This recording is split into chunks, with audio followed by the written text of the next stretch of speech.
여호와의 말씀이 내게 임하니라. 이르시되 내가 너를 모태에 짓기 전에 너를 알았고 내가 배에서 나오기 전에 너를 성별하였고 너를 여러 나라의 선지자로 세웠노라 하시기로 내가 이르되 슬프도소이다. 주 여호와여 보소서 나는 아이라 말할 줄을 알지 못하나이다 하니 여호와께서 이르시되 너는 아이라 말하지 말고 내가 너를 누구에게 보내든지 너는 가며 내가 내게 무엇을 명령하든지 너는 말할지니라. 너는 그들 때문에 두려워하지 말라. 내가 너와 함께하여 너를 구원하리라. 나 여호와의 말이니라 하시고 여호와께서 그의 손을 내밀어 내 입에 대시며 여호와께서 내게 이르시되 보라 내가 내 말을 내 입에 두었노라. 다 같이 보라 내가 오늘 너를 여러 나라와 여러 왕국 위에 세워 내가 그것을 뽑고 파괴하며 파멸하고 넘어뜨리며 건설하고 심게 하였느니라 하시니라. 아멘. 한번 인사할까요? 자, 주일날 다시 함께 만난 우리 교우분들, 가족과 같은 우리 모든 형제 자매님들 주의 이름으로 축복합니다. 한번 인사했으면 좋겠습니다. 축복합니다. 옆에, 앞에, 뒤에, 좌우에 멀리 계신 분까지 인사했으면 좋겠습니다. 축복합니다. 잘하셨어요. 어저께 이 자리에서 우리 패밀리 워십 온 가족 예배 드렸습니다. 아마 여러분 안 오신 분들은 그날 어떤 일이 있었는지 잘 모르실걸요. 지금 앉아 계신 것만큼 오셨나? 더 오셨나? 많이 왔어요. 예, 우리 아이들만 한 20명 가까이 온 것 같아요. 예, 하나님의 놀라운 은혜고 또 교회에 쉬고 있던 우리 자녀분들 중에서도 교회에 오래간만에 와서 같이 예배 드리는 귀한 시간들이었습니다. 하나님께서 우리 가운데 일하고 계시고 또 그들의 발걸음을 인도하시고 또 여러분 우리 어르신들은 들으면 서운할 수도 있겠지만 우리 교회의 미래는 다음 세대에 있습니다. 서운하세요? 서운하세요? 아니죠? 네. 다음 세대에 있어요. 우리의 자녀 세대, 우리의 젊은이 세대. 그렇다고 여러분들을 무시하자는 게 아닙니다. 우리도 중요해요. 하지만 우리도 은혜 받고 우리 다음 세대 젊은이 자녀들, 손주, 손녀 세대들이 일어나야지만이 소망이 있는 것입니다. 아멘. 아멘. 우리 교회가 그렇게 변해가고 있음을 믿습니다. 젊은 사람들이 많이 와서 이 자리에서 더 많이 주님을 예배하고 그들의 하나님의 나라를 세워가는데 우리는 정말로 도와주고 기도해주고 적극적으로 서포트해 줄 수 있는 그러한 우리들이 될 수 있으면 좋겠습니다. 예, 여러분들 자식들 잘 되는 거 보면 좋잖아요. 손주 손녀들 잘 나가면 좋잖아요. 그 똑같은 마음이 우리 교회에도 있어야 되고 그렇게 함께 협력해 주신 여러분께 감사의 말씀을 드리고 어제 여러 가지로 수고해 주신 모든 분들께 다시 한번 감사의 말씀을 드리겠습니다. 자, 오늘 말씀 한번 보겠습니다. 자, 한번 따라해 볼까요? 부르심, 각오는 해야 합니다. 네. 지난주는 좀 부담이 없었죠. 괜찮습니다 하니까 그래 괜찮지. 근데 오늘은 조금 부담이 되죠. 각오를 해야 된다. 뭘 각오를 해야 돼 도대체? 네. 여러분 준비돼야 돼요. 각오해야 돼요. 마음에 딱 결단을 하고 희생할 각오도 하고 손해볼 각오도 하고 하나님이 말씀하시면 순종할 각오를 해야 되는 것입니다. 여러분 예레미야는 약 40년 동안 선지자 활동을 했어요. 오래 했죠. 20살에 부름을 받아서 거의 한 60살이 되기까지 40여 년 동안 유다와 또 여러 나라들에서 선지자 활동을 했던 사람인 것입니다. 예레미야가 부르심을 받을 때에 첫 번째 부르심을 받을 때 왕이 누구였습니까? 안 들리는데요? 안 들리는 아무도 모르세요? 네, 제가 들으려고 이렇게 귀를 했는데 역시 저 예상을 저버리지 않으셨어요, 여러분들. 네. 여기 바로 앞장에 나와요, 앞절에. 자, 2절 암몬의 아들 유다 왕 요시야가 다스린 지 13년에 여호와의 말씀이 누구에게? 예레미야에게 임하였고. 누구 때요? 요시야 왕 때. 요시야 왕은 아시죠? 아셔야 돼요. 역사서 우리 다 읽었습니다. 열왕기하에도 나왔고 역대하에도 나왔어요. 요시야, 유다 남유다 왕의 마지막을 장식했던 그 몇몇 왕이 있었는데 그 중에서 선한 왕, 몇 안 되는 선한 왕 중에 한 명입니다. 왜 선한 왕이에요? 성전에서 뭐를 발견했어요? 율법책을 발견했잖아요.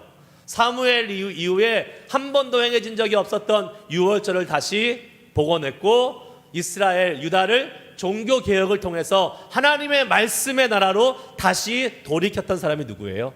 요시야 왕입니다. 요시야.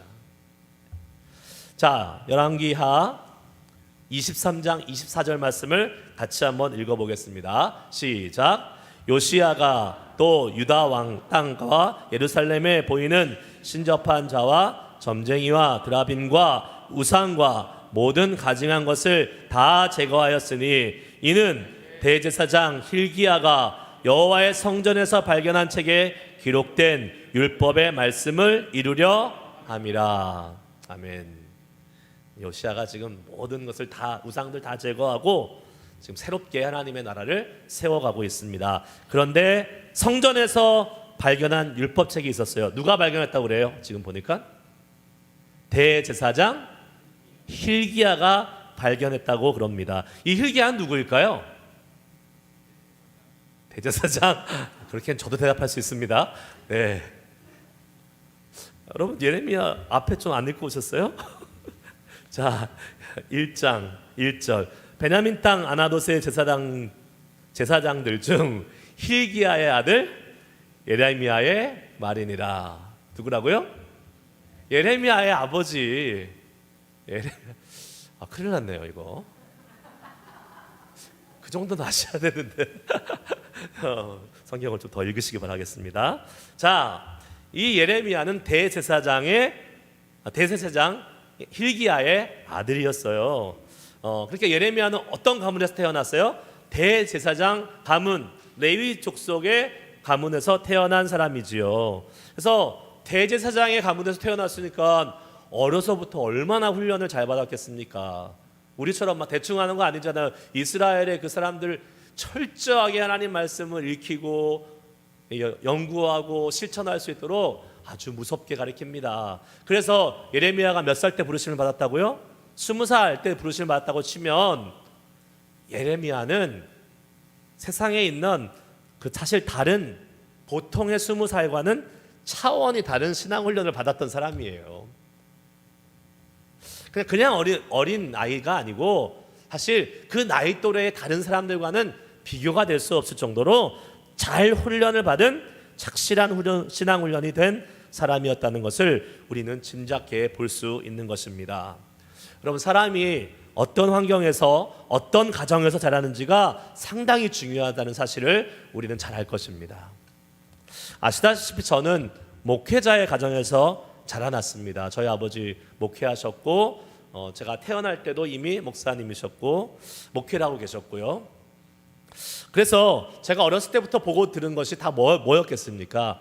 다 믿음에 관한 것, 신앙에 관한 것, 교회에 관한 것, 이런 것 아니었겠습니까? 그래서 저는 기억이 없는데 저희 어머니가 저한테 이렇게 얘기해 주세요. 종호야, 너는 3살 땐가 그때 벌써 방언으로 기도했어. 저희 어머니가 잘못 들으신 거 아니겠죠? 뭐 애가 옹알이 하는 거를 옹알이는 지났겠다. 3살이면 제가 3살 때 방언으로 기도했대요. 저는 기억이 안 나요. 제가 그런 사람입니다. 여러분, 저도 보통 차원이 다른 3살이었나 봐요. 어렸을 때부터 싹수가 좀 있었겠죠. 저는 놀이들 할 때 어렸을 때 애들은 무슨 놀이 합니까? 엄마 아빠 놀이 하잖아요. 저는 교회 놀이를 했어요. 내가 목사가 돼서 설교도 하고 넌 들어라. 네. 그런 배경에서 제가 뭐 그러고 싶어서 그렇게 했겠습니까?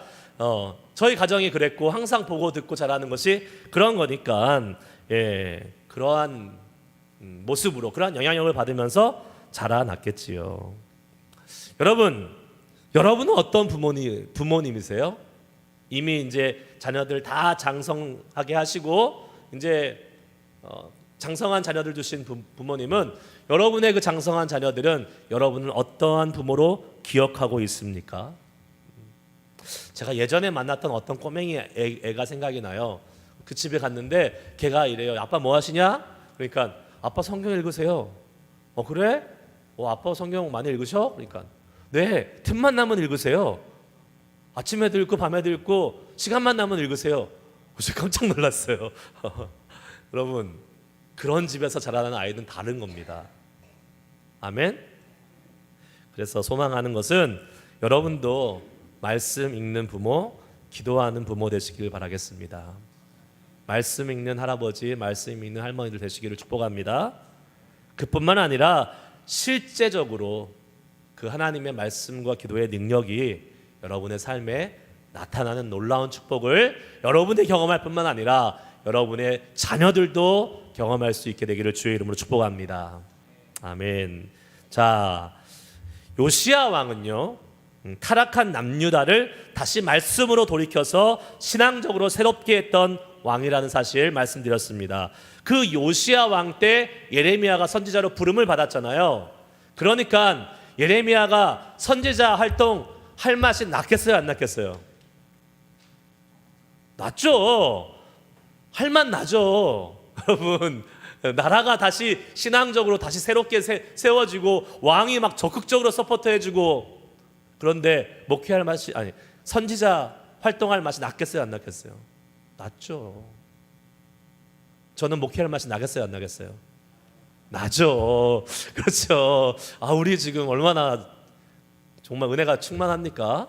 예, 여러분들이 막 적극적으로 목회를 서포트해주고 계시잖아요. 그러니까 목회할 맛 나죠. 정말 선지자 노릇할 만하다라는 그러한 마음을 가지고 예레미야가 지금 하나님의 부르심을 받고 전반기 한 18년, 19년 정도의 선지자의 활동을 이 요시야 왕 아래서 지내게 됩니다. 할 만했죠. 그런데 항상 그랬던 것은 아닙니다. 예레미야의 후반부의 선지자의 삶은 최악이었습니다. 자, 3절 말씀을 한번 같이 읽어볼까요? 요시야의 아들 유다왕 여호야김 시대부터 요시야의 아들 유다왕 시드기야의 11년 말까지 곧 5월에 예루살렘이 사로잡혀 가기까지 임하니라.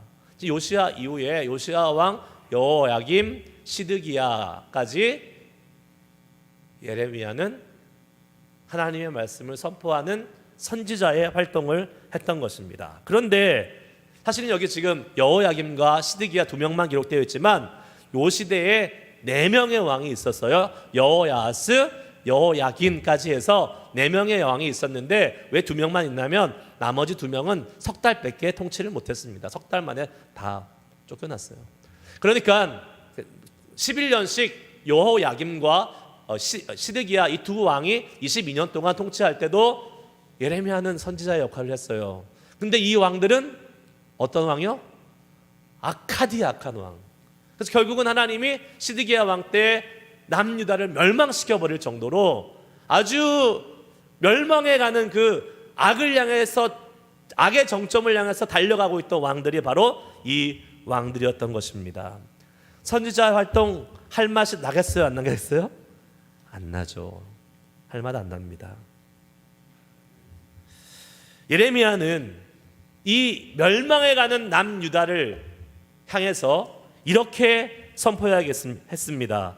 하나님이 이렇게 말하라 그랬어요. 야, 이제 곧 나라 망할 테니까 순순히 바벨론에게 항복해라. 망할 거야. 우리나라 망해.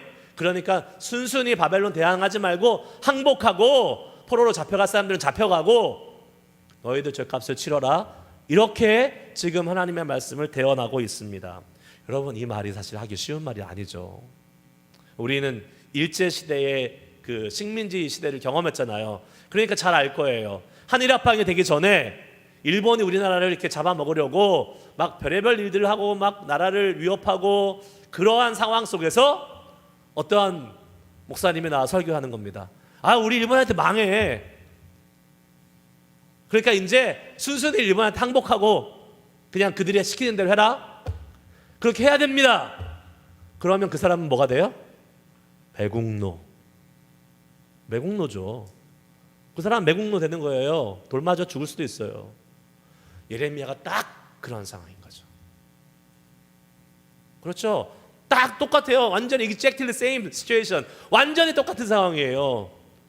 바벨론이 막 쳐들어오고 바벨론이 계속 위협하고 있는 상황 속에서 바벨론이 항복해, 바벨론이 이길 거야, 계속 이렇게 이야기하고 있는 겁니다. 결국 예레미야는 선지자로서의 삶을 아주 고달프고 험난한 하반기를 한 22년 동안의 삶을 보내게 됩니다. 환영받지 못하는 선지자, 사람들이 싫어하는 선지자, 핍박받고 고통당하는 선지자, 사람들로부터 배척당하는 선지자가 바로 예레미야였어요. 그래서 예레미야를 뭐라고 부릅니까? 눈물의 선지자라고 부르잖아요. 눈물의 선지자. 망해가는 나라를 향해서 한탄하며 기도했던 선지자, 하지만 아무리 예언을 해도 듣지 않는 백성들과 지도자들 때문에 힘들고 어려움을 겪었던 눈물의 선지자가 바로 예레미야였습니다. 심지어 어떤 일이 있었는지 아십니까? 예레미야가 하나님의 말씀을 받았어요. 자기 옆에서 일하는 그 종에게, 바룩에게 그걸 좀 받아 적어라. 그래서 왕에게 갖다 줘라. 그래서 왕에게 갖다 줬더니 그 여호야김 왕이 어떻게 했는지 아십니까? 받자마자 다 갈기갈기 찍어서 불에 던져버렸습니다. 이거는 완전히 무시당한 거예요. 네가 뭔 선지자냐? 네 말이 무슨 소용이 있냐? 뿐만 아니라 자기가 전하는 메시지 때문에, 이 예언의 메시지, 심판의 메시지 때문에 매도 맞고 감금도 당하고 음해도 당하고 심지어 붙잡혀서 애굽으로까지 끌려가기까지 합니다. 이게 예레미야의 선지자의 삶이었어요.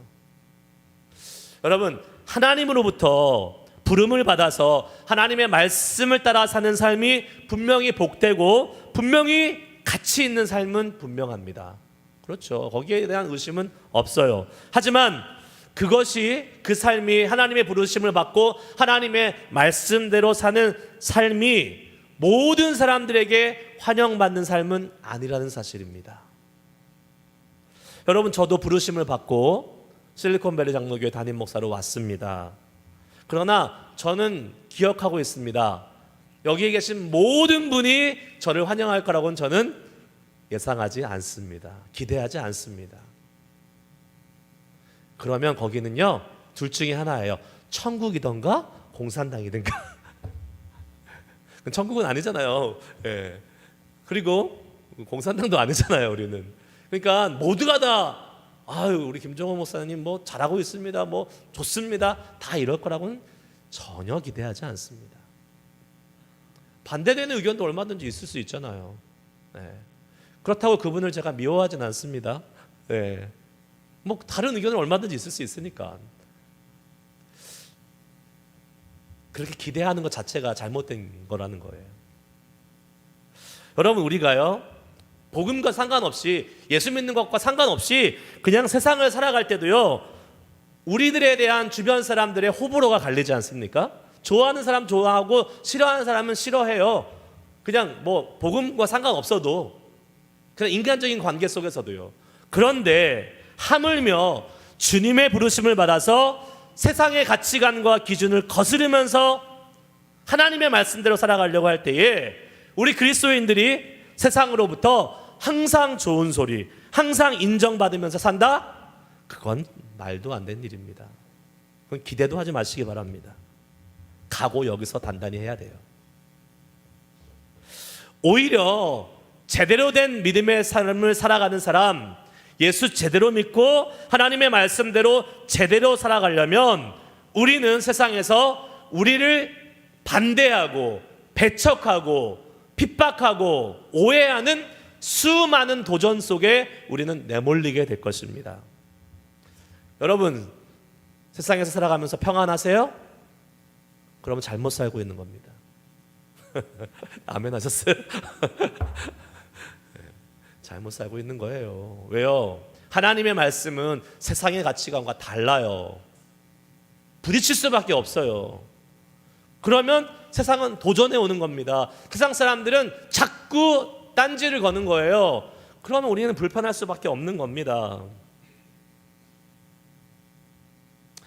우리가 세상에서 만일 아무 일 없이 평안하게 살고 있다면 그 삶은 우리가 예수 제대로 믿고 있나? 한번 다시 곰곰이 생각해 봐야 될 삶인 것입니다.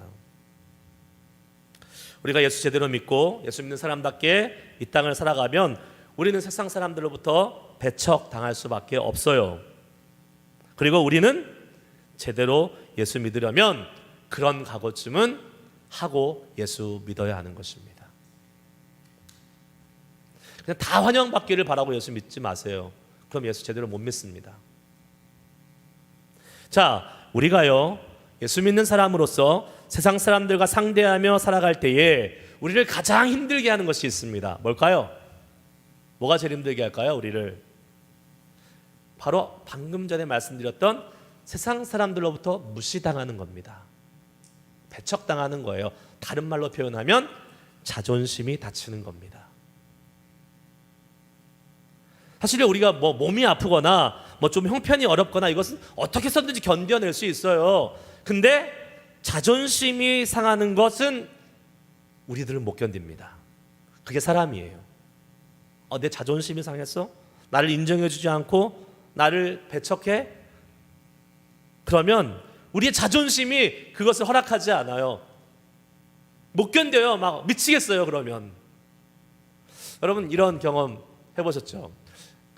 미국은 걸어다닐 일이 없는데 한국에 가니까 이번에 가니까 진짜 많이 걸어다니더라고요. 근데 걸어다닐 때 혼자 걸어다니지 않고 수많은 사람들이 같이 걸어다녀요.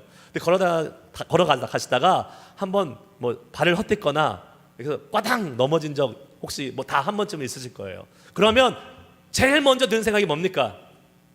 창피해. 맞아요. 아픈 거는 생각이 아프죠. 얼마나 아파요. 막 이렇게 부딪히면. 근데 그 아픈 거는 케어하지 않아요. 창피해. 그래서 빨리 도망가서 저기 어디 아무도 안 보는 데 가서 아픈데 막 문지르고 이러지 않습니까? 네, 창피한 거, 내 마음의 자존심, 그게 더 중요한 거예요. 그게 우리의 모습인 것입니다. 우리가요 사람들로부터 모욕당하고 인정받지 못하고 자존심이 상할 때 우리가 하는 반응은 두 가지 중에 하나입니다. 하나는 뭡니까? 발끈하는 겁니다. 발끈해. 네가 뭔데 나를 판단해? 네나 잘하지. 내가 그런 대접받을 사람인 줄 알아? 하면서 발끈해서 내가 받은 것보다 더 많이 대갚아 주는 겁니다. 그게 첫 번째 반응이에요. 아니면 다른 반응이 있어요. 어떤 반응이에요? 한없이 작아지는 거예요. 한없이 연약해지는 거예요. 낙심하고 절망하고 막 그냥 밑바닥까지 내려가서 더 이상 삶의 의욕이 없어지는 상황. 이게 두 번째 반응입니다.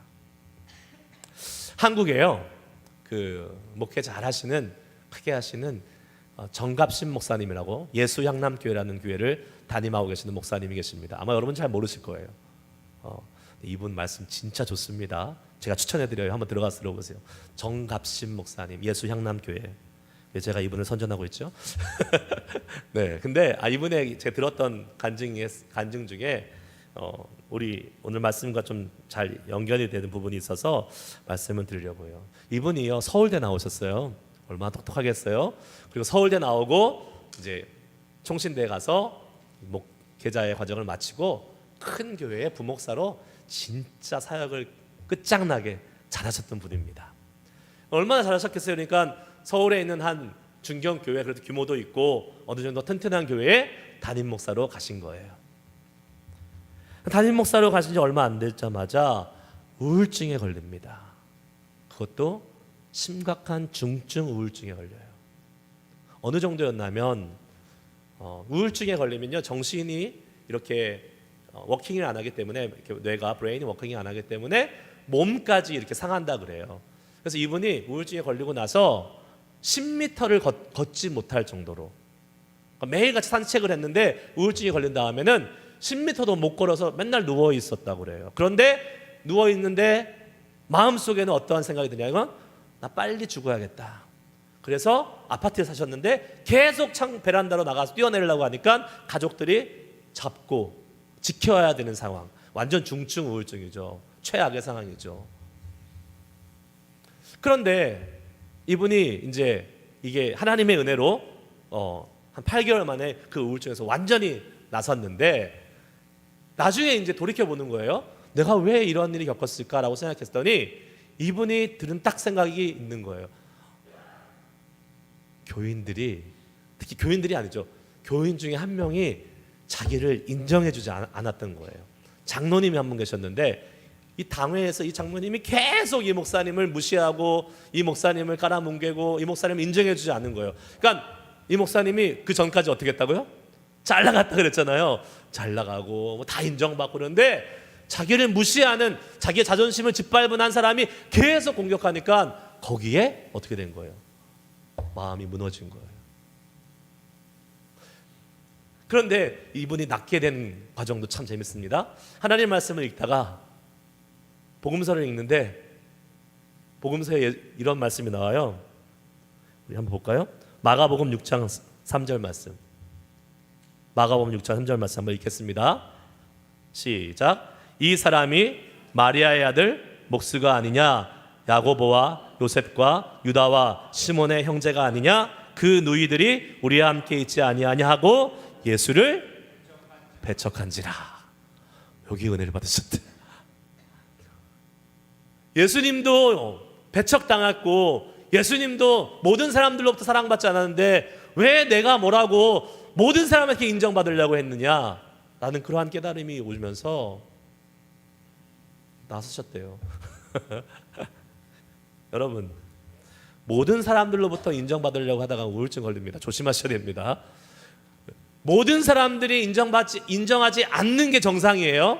그러니까 나를 배척하고 나를 무시하고 나의 자존심을 깔아뭉개는 사람이 있는 게 정상이라고요. 그런데 그 사람들에게까지 인정받으려고 하잖아요. 그럼 어떻게 돼요? 마음이 다쳐요. 세상 못 사는 겁니다. 그냥 그런 사람들도 있어 라고 인정하고 사는 것이 좋습니다. 여러분, 예수님도 배척당하셨다 그러잖아요. 예수님도 자존심에 엄청난 상처를 입으면서 사역하셨습니다. 그런데 그때 여러분, 우리도 마찬가지잖아요. 우리도 자존심의 상처를 입고 예수님의 길을 따라가는 제자의 삶을 사는데 예수님은 포기하지 않고 끝까지 그 주님의 부르심, 십자가의 길을 향해서 갈 수 있었는데 어떻게 그러실 수 있었냐고요. 누가 우리의 자존심을 깔아뭉개고 자존심에 스크래치를 내는 일이 있을 때에 발끈하고 갚아줘야 됩니까? 아니면 한없는 나락으로 떨어져서 우울함에 세상 소망 없이 살아가야 됩니까? 아니죠. 어떻게 해야 돼요?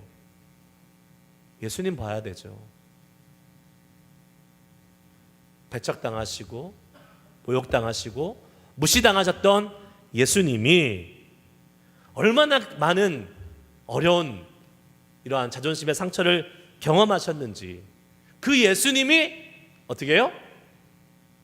그럼에도 불구하고 하나님의 부르심의 사명을 따라서 걸어가셨다면, 그리고 우리에게도 그 능력을 주셨다면 우리는 예수님 바라보고 얼마든지 우리를 깔아뭉개는 그 사람들을 어떻게 해요?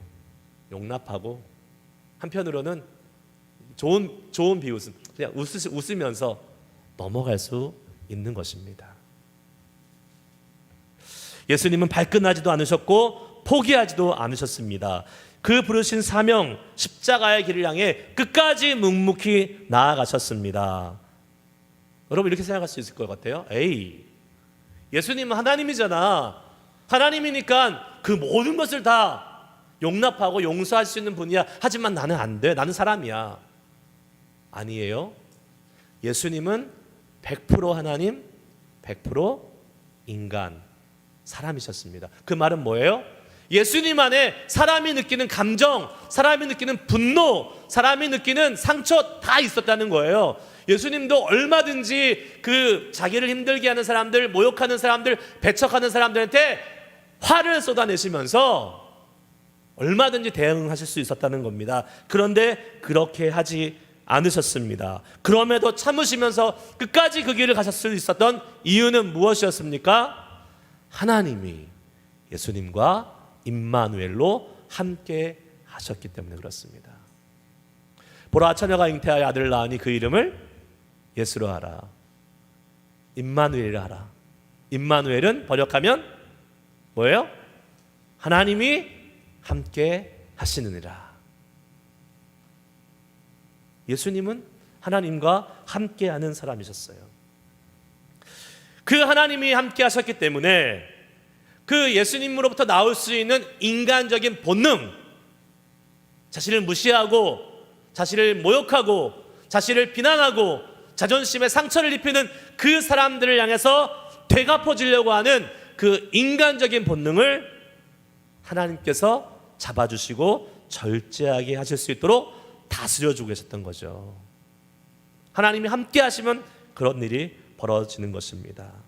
하나님이 함께 하시면 가능한 일이죠. 불가능이 없는 것입니다. 예레미야도 마찬가지였어요. 오늘 본문 말씀 8절 말씀을 다 같이 한번 읽겠습니다. 예레미야 8절 말씀 읽습니다. 시작. 너는 그들 때문에 두려워하지 말라. 내가 너와 함께하여 너를 구원하리라. 나 여호와의 말이니라 하시고. 아멘. 사람들의 반응을 걱정하면서 예레미야가 하나님이 뭐라고 말했어요? 너는 그들 때문에 두려워하지 말라. 그러니까 그들, 사람들, 예레미야의 말씀을 들어야 될 그 남유다의 백성들, 그리고 수많은 민족의 사람들 때문에 두려워하지 말라는 거예요. 예레미야가 생각해 봤을 거예요. 짧은 시간이었지만 하나님 부를 때에, 아니 나는 어린아이고 내가 해야 될 말은 사람들이 듣기 싫은 말일 텐데 이 말을 하면 나는 분명히 배척당하고 매맞고 나의 삶은 아주 힘들어질 텐데 어떡하냐. 자신의 미래 걱정되었겠지요. 미래의 자신의 모습을 걱정하며 세상 말로 엄청나게 쫄아 있습니다. 지금 쫄아 있는 거예요. 막 위축되어 있고. 그런데 그 예레미야에게 하나님이 뭐라고 말씀하세요? 너는 그들 때문에 두려워하지 말라. 두려워하지 말라. 근데 왜요? 내가 너와 함께하여 너를 구원하리라. 아멘. 내가 너와 함께하여 너를 구원하리라. 할렐루야. 여러분, 우리가 속지 말아야 될 것이 있습니다. 여러분 꼭 기억해야 될 것이 있어요. 우리가 내 주변에 있는 사람들이 아무리 많이 다 나를 인정한다 할지라도 하나님이 함께 하시지 않으면 아무 소용없는 것입니다. 그건 실패한 인생이에요. 반면에 내 주변에 있는 많은 사람들이 나를 대항하고 나를 모욕하고 나에게 상처를 주고 내 자존심을 짓밟는다 할지라도 하나님이 함께 하시는 인생은 성공한 인생이에요. 괜찮은 인생이에요. 하나님이 함께하는 인생이 되시기를 주의 이름으로 축복합니다. 하나님이 함께 하시는 인생이 왜 성공한 인생입니까? 왜 괜찮은 인생이에요? 하나님이 우리를 구원해 주시기 때문에 그렇습니다.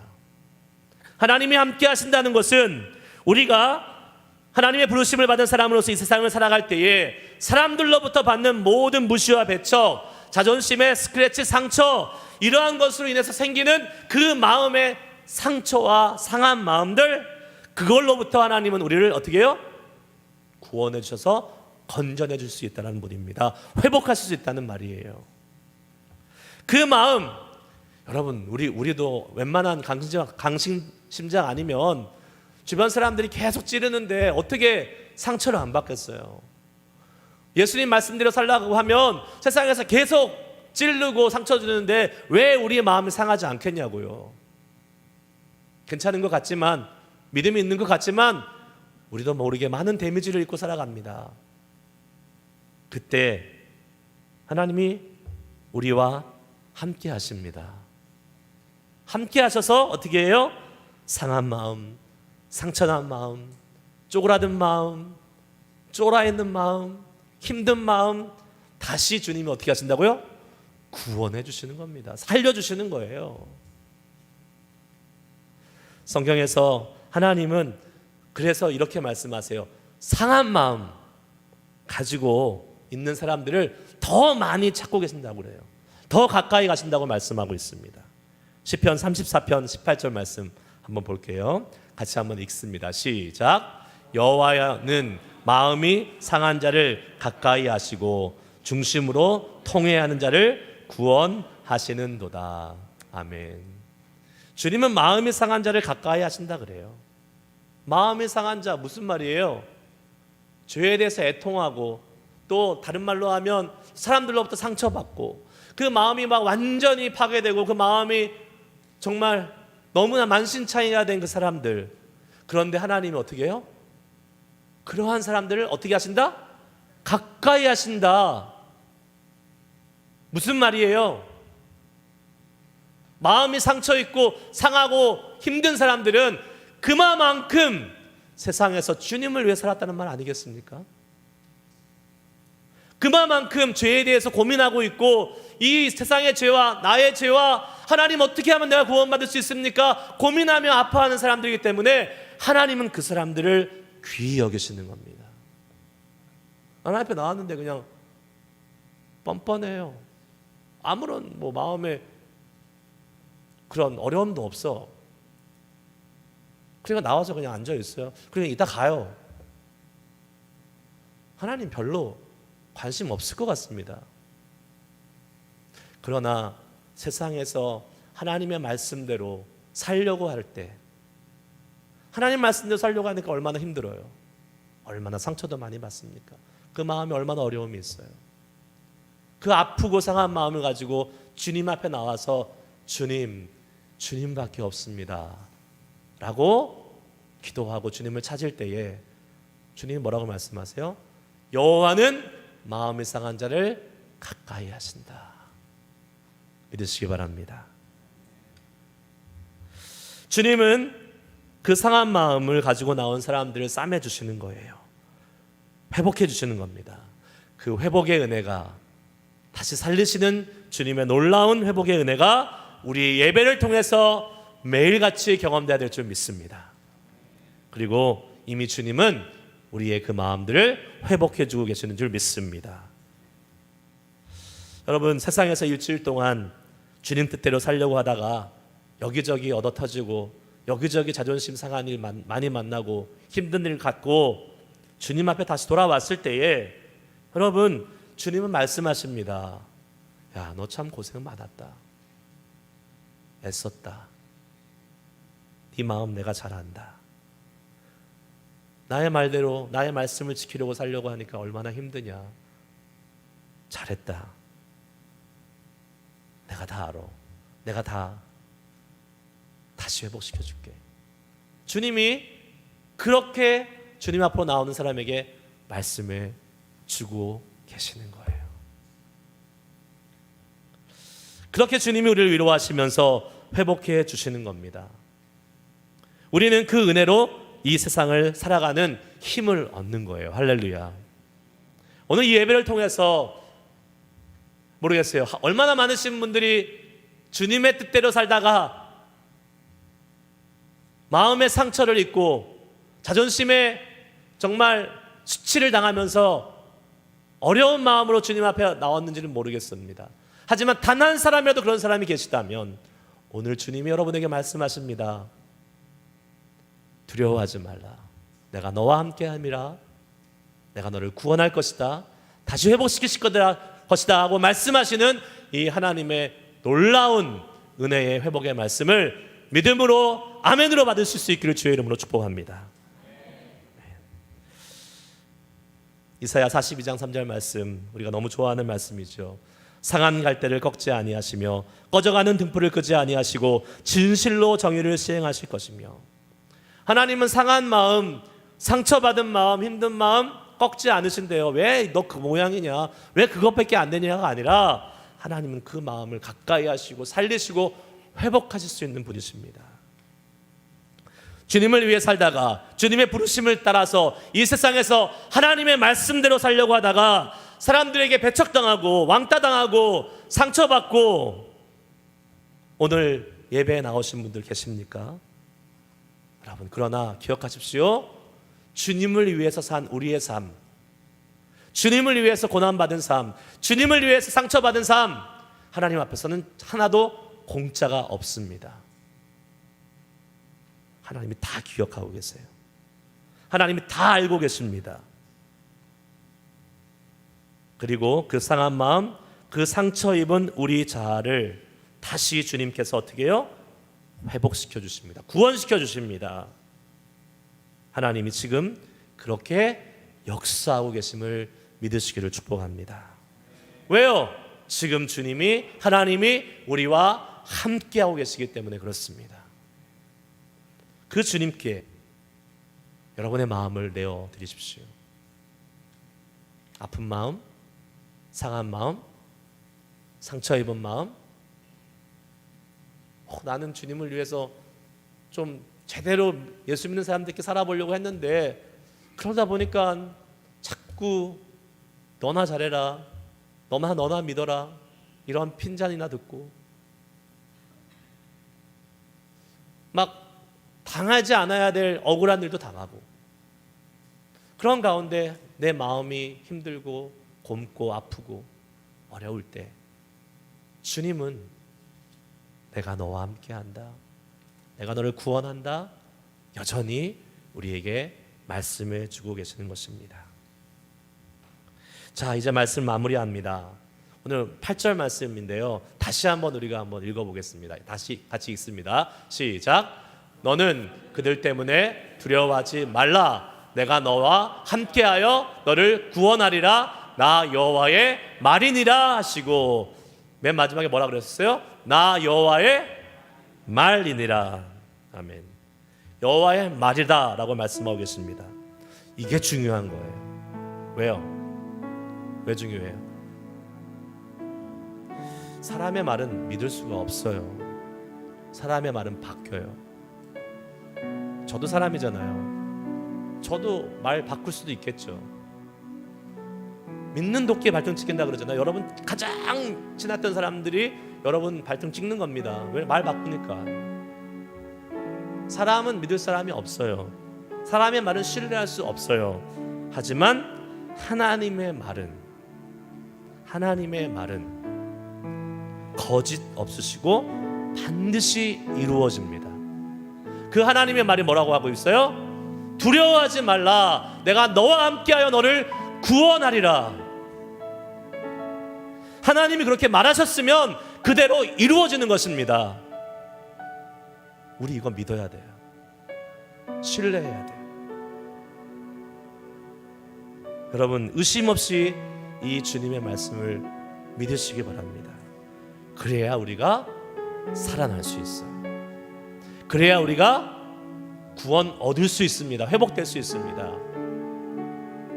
그냥 조금 예수 믿는 사람인 척하면서 살려고 하다가 누가 뭐라 그러면 괜히 또 상처받아서 에휴 그렇지, 나 그만해야지. 좋은 일 좀 해보려 하다가 선이 악으로 다가오면 어떻게 돼요? 내가 굳이 이렇게 살아야 되나? 내가 뭐가 아쉬워서. 하나님 그렇게 말씀하지 않으십니다. 그래도 묵묵히 예수님처럼 누가 뭐래도 나는 내 길을 가른다, 십자가의 길을 가른다. 그리고 그냥 얻어터지고만 사는 삶이 아니라 주님 앞으로 나오면 주님께서 어떻게 해요? 회복시켜 주시고 다시 싸매 주시고 다시 새로운 마음으로 우리를 고쳐주시고 소생시켜 주시는 것입니다. 그 주님 앞에 나가지 않을 이유가 뭐가 있어요? 여호와의 말이니라. 거짓 없으시고 허투루 말씀하시지 않는 하나님의 말씀이 이렇게 말씀하고 있잖아요. 제가 좋아하는 말씀이 민수기 23장 19절 말씀이에요. 여러분 이 말씀 아실 거예요. 하나님은 사람이 아니시니 거짓말을 하지 않으시고 인생이 아니시니 후회가 없으시도다. 어찌 그 말씀하신 바를 행하지 않으시며 하신 말씀을 실행하지 않으시랴. 여러분 이 말씀 믿으시죠? 아멘. 그러면 우리는 세상에서 상처받아도 모욕당해도 자존심 상해도 여전히 우리는 하나님의 말씀대로 예수 믿는 사람답게 살아갈 수 있는 것입니다. 하나님이 그렇게 말씀하셨으면 그렇게 되는 거예요. 함께 하신다, 구원하신다 말씀하셨으니까 그렇게 되는 겁니다. 두려워하지 마십시오. 특별히 사람들 두려워하지 마시기 바랍니다. 예수 믿는 사람으로서 오늘 우리는요, 이제 예배 마치면 또 나갑니다, 세상으로. 근데 여전히 또 우리의 마음을 찌르는 일들이 많이 올 거예요. 어렵게 하는 일들이 또 많이 생길 거예요. 포기하게 만들려고 하는 그러한 공격들이 계속 올 겁니다. 여러분 자존심은 계속 상하게 될 거예요. 특별히 사람들로부터 상처를 입는 이 자존심을 뭉개는 그러한 일들을 많이 겪을 것입니다. 그러나 이제 우리는 이제 하나님의 영광을 가리지 않는, 예전에는요 내가 자존심 상하면 내가 발끈해가지고 그냥 더 많이 갚아주면서 통쾌해 했는데, 그러면 주님의 영광은 가려지는 거잖아요. 근데 이제 우리는 그렇게 하지 않을 수 있습니다. 왜요? 주님이 함께 하시기 때문에, 주님이 우리의 마음을 붙잡고 계시기 때문에, 주님이 우리의 마음을 회복하시기 때문에 낙심되지도 않습니다. 절망의 나라고 떨어지지도 않습니다. 왜요? 주님이 함께 하시기 때문에, 주님이 그 마음을 회복시키기 때문에 그런 것입니다. 전능하신 하나님, 모든 것을 아시는 하나님, 모든 것을 고치시는 하나님, 그렇기 때문에 우리는 무기력해지지 않습니다. 그렇기 때문에 우리는 예수 믿는 사람답게 살다가 겪을 수 있는 어떠한 어려움도, 어떠한 고난도, 억울함도 기꺼이 감당할 수 있는 각오를 하고 살아갈 수 있는 것입니다. 그 각오를 우리가 새롭게 했으면 좋겠어요. 나가서 이번 한 주 찔려면 찔러봐라 그러한 마음으로 사는 거예요. 네. 괜찮아, 나는 하나님이 나를 다시 회복시켜 주셔. 그렇게 마음 먹어도 힘들잖아요. 그때 주님 앞에 나와서 다시 주님 붙잡고 하나님으로부터 다시 은혜 입고 회복되면 되잖아요. 그러한 삶을 통해서 주님의 부르심에 합당한 삶을 살아갈 수 있는 우리 모두 될 수 있길 축복합니다. 그러한 마음 담아서 우리 하나님의 부르심에는 후회하심이 없습니다. 그 부르심에 합당한 삶 살겠습니다 하고 찬양하고 잠깐 우리 기도하도록 하겠습니다.